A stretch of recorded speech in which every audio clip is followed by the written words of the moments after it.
What the? I'm coming to the cottage. This is the story of how a hockey romance novel became the most watched original series in Crave's history, broke HBO Max records, and briefly achieved something only Breaking Bad had ever accomplished on IMDb. I can carry my own bag. How are your ribs? Fine, I can take my bag. Heated Rivalry wasn't supposed to become this big, given that it was a 6-episode limited series about two rival hockey players falling in love, the kind of show that networks would typically bury in a late-night time slot while hoping nobody complained too loudly. What the fuck was that? Alone? What happened instead turned into a cultural moment that prompted the NHL itself to issue an official statement, sent book sales through the roof, and proved that adult queer romance could absolutely work as mainstream entertainment. I know your mother is Japanese or something. Probably where you get your looks. The question worth answering is what made this adaptation stand out when so many others fail, and the answer starts well before cameras ever rolled. Rachel Reid is a Canadian romance author who wrote Heated Rivalry as part of her Game Changer series. It's you. It's this. And the book follows Shane Hollander, Golden Boy captain of the Montreal Voyageurs, alongside Ilya Rozanov, the cocky Russian captain of the Boston Bears. Drafted first and second overall, these two have been rivals on the ice for their entire careers, but off the ice they've maintained a secret affair for years. You still won't? The book developed a passionate fan base in the romance community. Readers who had been starved for stories that treated queer relationships with the same heat and emotional depth that straight romances received, and those readers wanted an adaptation badly enough to campaign for one. And it felt like we were something. We can't be something, Hollander. A Canadian creator named Jacob Tierney slid into Rachel Reid's Instagram DMs with a pitch, and what Reid didn't know at the time was that this message arrived just 4 days after she'd been diagnosed with Parkinson's disease. The timing, she later explained, was exactly what she needed, and the project gave her something positive to focus on over the following 2 years. Leave me alone. No.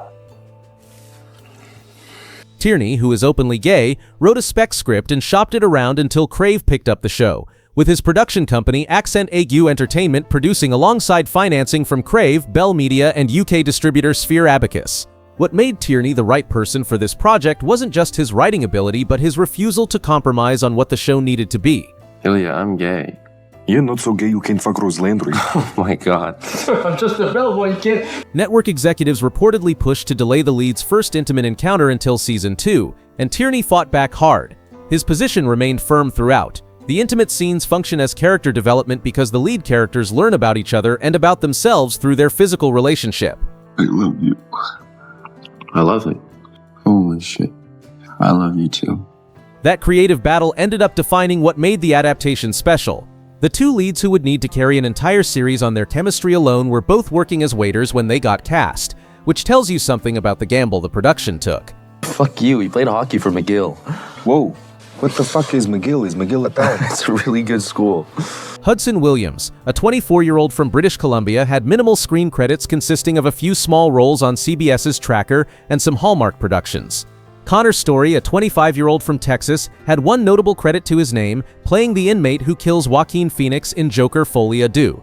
Neither of them qualified as an established star, and the gamble paid off spectacularly.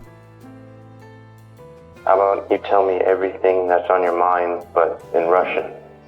After Williams completed chemistry reads with various actors auditioning for Ilya, he gave Tierney feedback that made the casting decision obvious, making it clear that Connor brought an intensity and physical chemistry the other actors couldn't match. I hate you. No, you don't. Tierney's response was simple. He knew he'd cast it right. The Washington Post would later describe their chemistry as bonkers, and Roger Ebert's website compared them to Bogart and Bacall. Off-screen, their friendship became part of the show's mythology, complete with matching tattoos, mutual declarations of being soulmates, Williams staying at Storrie's apartment during press tours, and morning hugs that apparently became routine. I'm sorry about your family. Even if they suck, you must miss them. That wasn't acting translating to screen. That was genuine connection doing the work for them. One detail that often gets overlooked in adaptation success stories involves the preparation that happens before cameras roll. Connor Storrie spent 3 weeks in 4-hour daily lessons learning Russian dialogue for his character, and native speakers ended up praising his near-flawless accent as a result. So we just sit here and look at it. Yes. We just sit here and look at it. Hudson Williams made a creative choice that wasn't written into the script when he portrayed Shane as autistic after Rachel Reid confirmed the character existed on the spectrum, drawing inspiration from his own father to build that performance. Hockey training proved challenging for both actors despite their limited experience on ice. Best, probably. We will be seeing each other a lot. Yeah, Boston and Montreal play against each other often. Williams admitted he looked like Bambi when he first started skating, though by the end he'd earned praise for looking like a hockey player from the waist up. You're an awesome player to watch. Yes. Ooh, very good at hockey. All hockey scenes were filmed at the Sleeman Centre in Guelph, Ontario, home of the OHL's Guelph Storm, and the production made a smart creative choice by keeping actual hockey deliberately brief at 15 to 90 seconds per sequence, just enough to establish the world without losing focus on what viewers actually came for. You're not jealous, are you? No. I'm sorry, sir. We'd really like to accommodate you, but Principal photography ran for 36 to 37 days across Ontario and Quebec, with Toronto handling city scenes, the Sleeman Centre covering hockey sequences, Hamilton's Dundurn Castle standing in for Russia, and Lake Muskoka providing the location for the finale's cottage scenes. I will try. Really? Yes. For the next 2 weeks. Let's just be honest with each other. The producers described the show as intimate and handmade, and no official budget was ever disclosed. This wasn't a massive blockbuster production, and it didn't need to be one. What the production did need was the right approach to intimacy. Intimacy coordinator Chala Hunter worked on the show with a specific mission, representing queer intimacy in a way that felt authentic to the community. You're in love with him. I'm not in love with him. You are. She treated intimacy work like stunt work, making it technical and precise, while implementing a pause rule that allowed actors to stop at any time for any reason.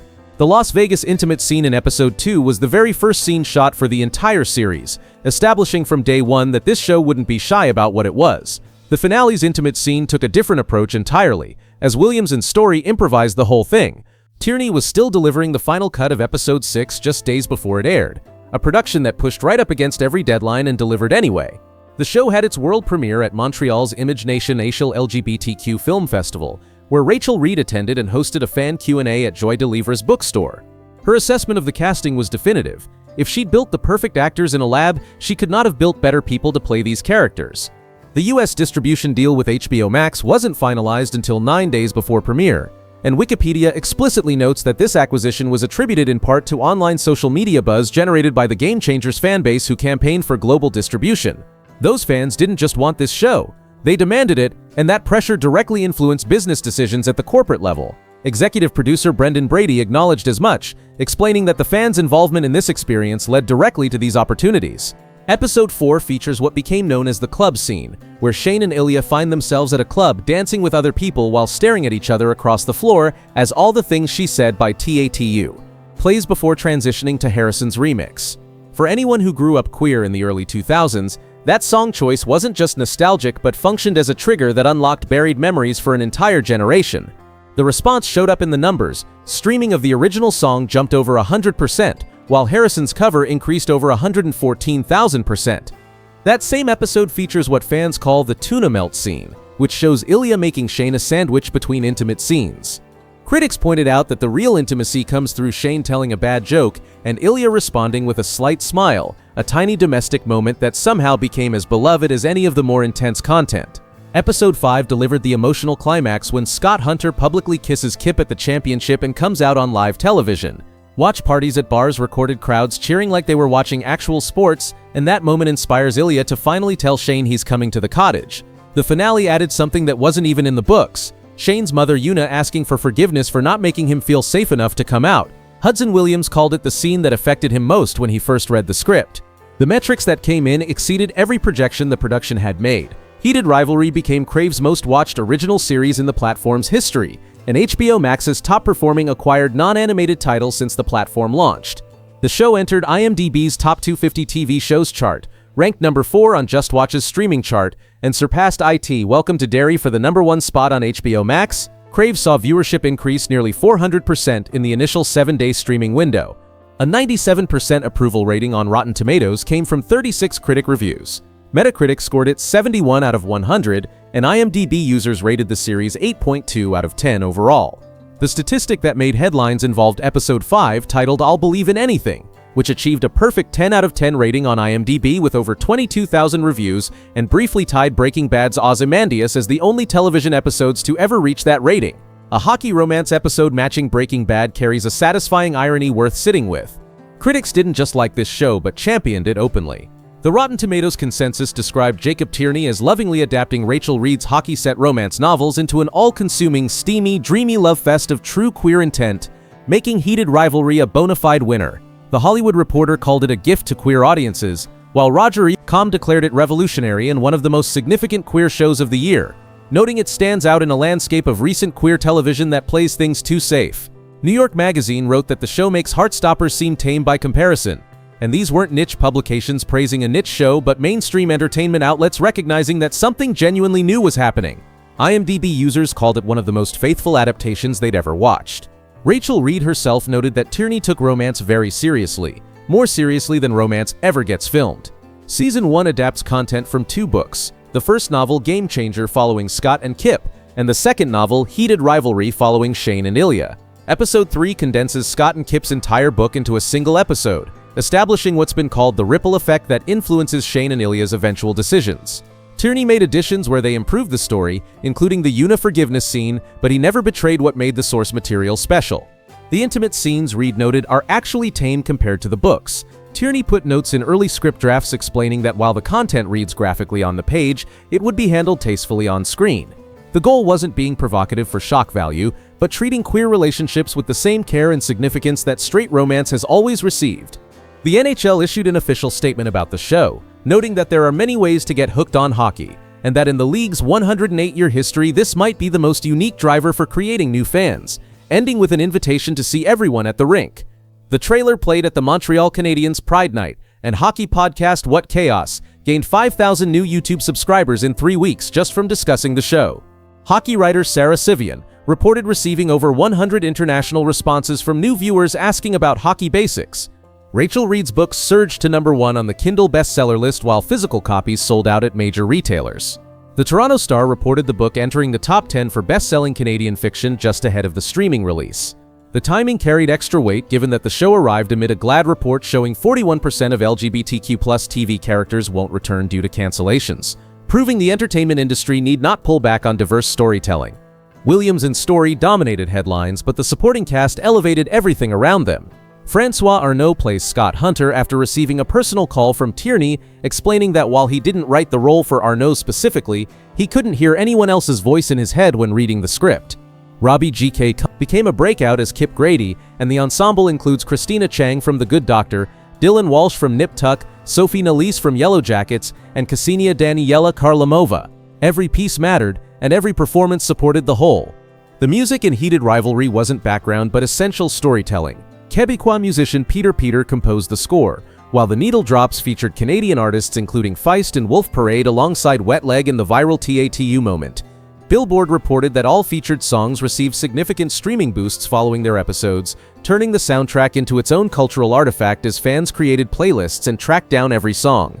The show has already been renewed for Season 2, which will adapt the long game from Book 6 in the series, and Williams and Storrie are signed for 3 seasons total. Expanded international distribution through Warner Bros. Discovery will bring the show across Europe, Asia, and Latin America, with a UK premiere already set for Sky. What made Heated Rivalry work when so many adaptations fail comes down to specific choices made by specific people. Jacob Tierney understood the source material, respected it, and refused to water it down even when executives pushed back. Casting prioritized chemistry over star power, and Williams and Storrie weren't famous but they were right for the roles, with their genuine friendship translating into the kind of on-screen electricity that can't be manufactured. The production team treated every element with intention, from the intimacy coordination to the hockey authenticity to the music to the pacing, leaving nothing as an afterthought. Rachel Reid stayed involved as consulting producer, reading all scripts and visiting set while the adaptation honored her vision and found its own identity. The fans who had loved these books for years created pressure that pushed HBO Max to acquire the show just days before premiere, making their passion part of the story itself. Tierney put it plainly, "We deserve to have a gay show that is fun and doesn't hold back." The audiences who broke streaming records clearly agreed with that philosophy. Heated Rivalry proved something the industry needed to learn. Adult queer romance isn't a risk but an opportunity. Done with care, commitment, and the courage to be exactly what it needs to be, a show like this can become the most watched title on the platform. That's not just a success story, but a template for what's possible when people stop being afraid of their audience. If you made it this far, consider subscribing, and if you've watched Heated Rivalry, drop your favorite scene in the comments. Episode 4 will probably dominate, but prove me wrong.